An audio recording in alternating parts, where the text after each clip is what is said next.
Assalamualaikum warahmatullahi wabarakatuh.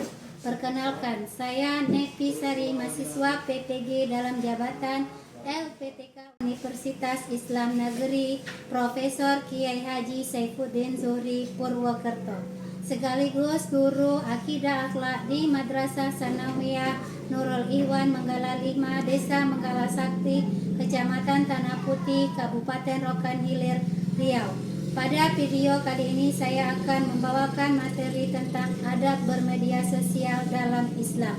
Materi ini merupakan materi akidah akhlak kelas 8 semester 2 dan saya menggunakan metode pembelajaran problem based learning.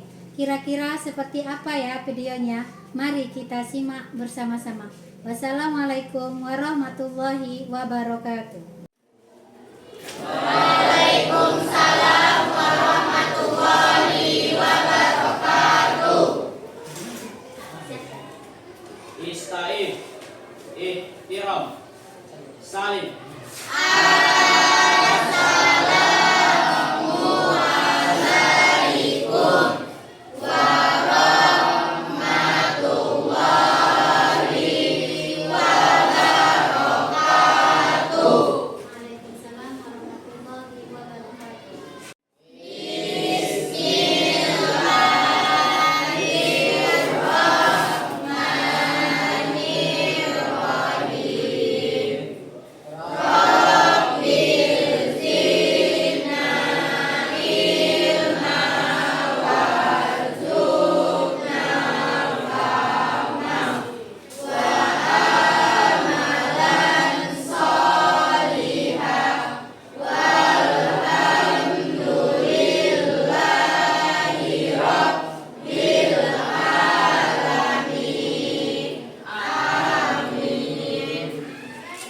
Ibu, seperti biasa, Ibu panggil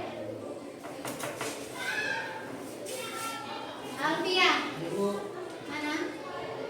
Andri, hadir Bu. Arfa, Azura. Kita memulai pelajaran hari ini. Minggu kemarin sudah kita pelajari tentang bermedia sosial. Apa itu media sosial? Ada yang masih ingat apa itu media sosial? Saya Bu. Ada? Coba Mutiara. Media sosial adalah media berbasis internet yang memungkinkan pengguna untuk berkomunikasi dan berbagi informasi secara luas. Ada yang tahu apa itu jenis-jenis media sosial?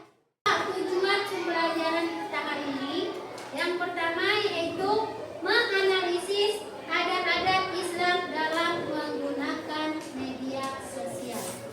Yang kedua, menyelesaikan masalah seputar penyalahgunaan media sosial. Dan yang ketiga adalah menunjukkan sikap bertanggung jawab, jujur, dan bijak dalam media sosial. Untuk lebih memahami, mari kita simak video sebagai berikut. Begini menggunakan materi info. Kali ini kita akan membahas membahas tentang Madrasah Sanawiyah derajat 96 yang 1910 adab bersosial media dalam pandangan Islam. Adab menggunakan media sosial dalam pandangan Islam. Yang pertama adalah tabayun, cek dan dicek. Setiap informasi yang kita terima atau yang kita dapatkan, kita jangan menelannya mentah-mentah. Maka itu kita harus melakukan verifikasi terlebih dahulu apakah info yang kita dapat itu benar adanya atau hanya sekedar hoax atau fitnah. Menyampaikan informasi dengan benar. Yang ketiga, haram menebar fitnah, kebencian dan lainnya. Media sosial digunakan untuk amar ma'ruf nahi munkar yang menjamin dan mengatur kebebasan berekspresi. Selanjutnya, tidak digunakan untuk memolok orang lain, serta yang terakhir, tidak menyebarkan kebencian dan tidak membuat berita palsu atau hoax. Tata cara penggunaan media sosial diantaranya adalah menggunakan internet secara bijak, membuat grup untuk sarana diskusi pelajaran jika teman-teman adalah seorang pelajar. Selanjutnya, berbagi informasi penting, misalnya dengan memposting link membuat status atau notes yang berisi tentang suatu informasi yang berguna seperti pelajaran atau ceramah-ceramah, dakwah-dakwah, dan lain sebagainya. Berdasarkan video yang kamu amati tadi, bahwa kamu sebutkan ada menggunakan media sosial dalam. Ada yang tahu? Apa? Fatir?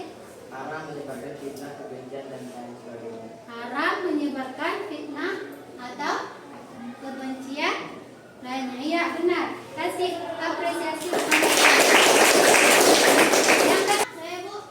Ya, Nurul. Menyampaikan informasi dengan benar. Menyampaikan informasi dengan benar. Ya, kasih apresiasi. Habis selesai ada? Saya Bu. Ada lagi yang mau menjawab? Ya. Tidak dipergunakan untuk menganalisis kritis dari peristiwa dari dalam LKPD. Ini kerja kelompok Ibu kasih waktu 15 menit. Tugasnya per kelompok ya. Kelompok 1, kelompok 2, kelompok berapa? Kelompok 3 dan kelompok 4. Jadi dari LKPD ini coba buatlah analisis kritis dari peristiwa hoak berujung darurat yang dihubungkan dengan perilaku tercela.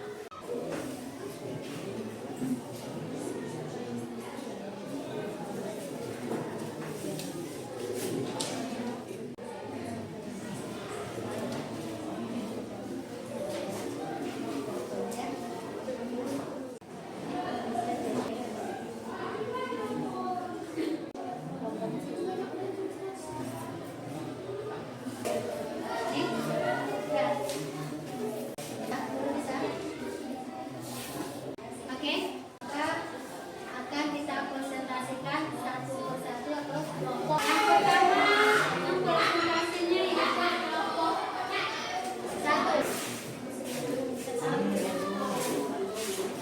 Kalau yang lain disimak atau diperhatikan. Assalamualaikum warahmatullahi wabarakatuh.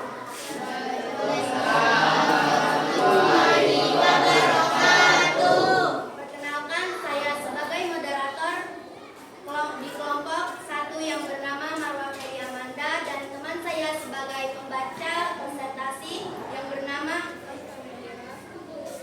kami selaku wakil kelompok 1 akan mempresentasikan hoaks berujung tawuran.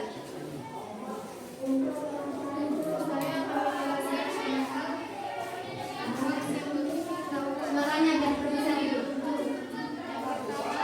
Penyebaran hoaks mengabaikan kebenaran. Peristiwa ini diawali dengan penyebaran berita bohong atau hoaks yang tidak diverifikasi kebenarannya. Tindakan menyebarkan hoaks adalah bentuk perilaku tercela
Beberapa aspek penting yang perlu dianalisis secara kritis adalah sebagai berikut. 1. Mudah terprovokasi tanpa verifikasi fakta. Hadi dan teman-temannya menunjukkan perilaku impulsif dan tidak bijak dalam menyikapi informasi yang diterima tanpa mencari kebenaran terlebih dahulu. Mereka langsung mengambil tindakan ekstrim yang mencerminkan kurangnya etika berpikir kritis dan bijak dalam bertindak. Ini merupakan bentuk perilaku tercela terhadap sesama karena melibatkan tindakan kekerasan terhadap pihak lain yang sebenarnya tidak bersalah. 2. Tindakan anarkis yang merugikan orang lain.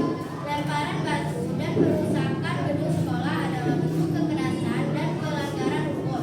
Tindakan ini tidak hanya merusak fasilitas umum, tetapi juga menimbulkan ketakutan dan trauma bagi warga sekolah lain. Dalam konteks hubungan sosial, ini adalah bentuk pelanggaran terhadap norma kemanusiaan dan etika sosial karena menyakiti sesama tanpa alasan yang benar.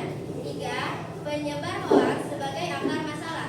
Pihak yang menyebarkan berita palsu juga menunjukkan perilaku tidak bertanggung jawab dan jahat karena menciptakan konflik sosial yang merusak hubungan antar pelajar dan antar sekolah. Menyebarkan hoaks termasuk dosa sosial karena akibatnya bisa merugikan banyak pihak. Ini adalah bentuk nyata dari fitnah yang dalam banyak ajaran agama dan nilai moral dianggap sebagai kejahatan besar.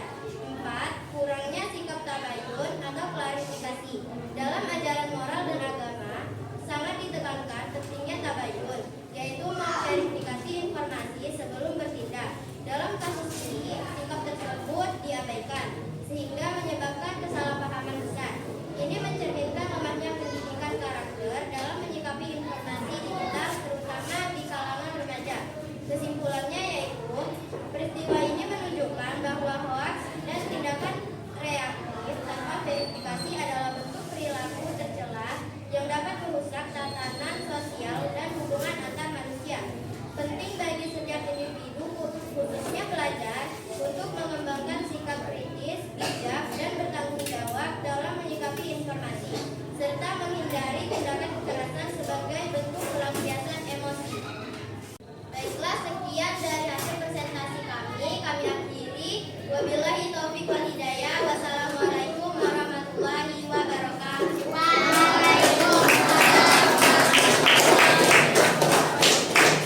Selanjutnya dari kelompok 3. Peristiwa ini mencerminkan akibat buruk dari penyebaran hoaks, berita bohong, dan tindakan gegabah tanpa klarifikasi.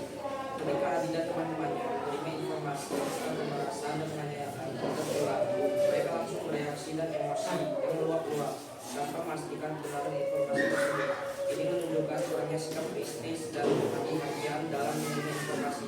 Alih-alih mencari klarifikasi atau mendiskusikannya dengan baik pihak berwenang, mereka memilih melakukan tindakan anarkis, yakni melempari sekolah lain dan kemudian menyusul kawanan pelajar.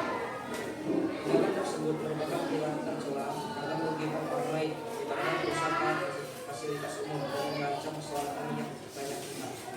Setelah dilakukan penyelidikan oleh pihak polisian, ternyata berita tersebut adalah hoaks dan korban dalam keadaan DB. Artinya, kemarahan dan tindakan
berdiskusi dengan guru atau pihak berwenang dan tidak langsung terpancing emosi. Kesimpulan, peristiwa ini merupakan cermin dari berbagai perilaku tercela seperti penyebaran fitnah, kekerasan, penghakiman sepihak, dan kebodohan dalam menggunakan informasi. Semua ini bertentangan dengan nilai-nilai luhur seperti kejujuran, kedamaian, kasih sayang, dan tanggung jawab sosial. Maka penting bagi kita untuk mengembangkan sikap kritis, etis, dan empatik agar tidak mudah terhasut dan tidak menjadi pelaku maupun korban dari tindakan tidak bermoral.